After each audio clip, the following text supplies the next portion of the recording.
Marara paga trilala. Daj mi.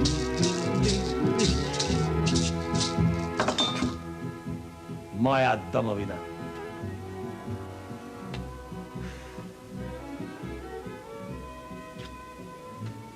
Moja domovina je najlepša.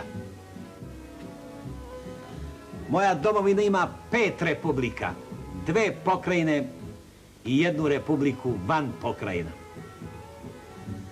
Moja domovina se nalazi na Balkanu između realnog socijalizma i trulog kapitalizma. Moja domovina se graniči sa 7 država s polja i sa 8 država iznutra.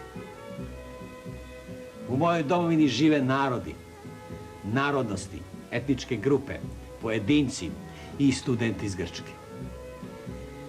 Do nedavno smo živjeli u bratstvu i jedinstvu, a od nedavno živimo u zajedništvu.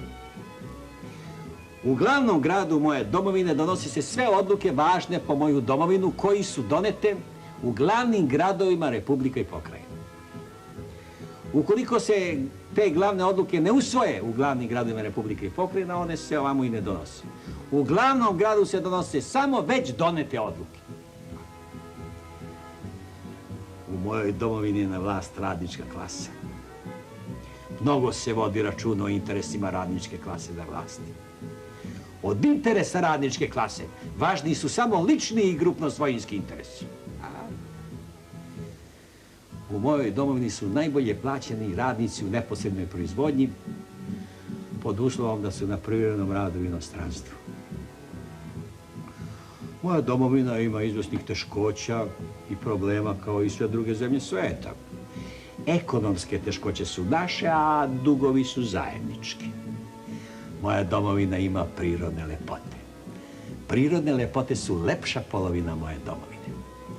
Svake godine jedna naša prirodna lepota ode do Londona kao mis da vidi London.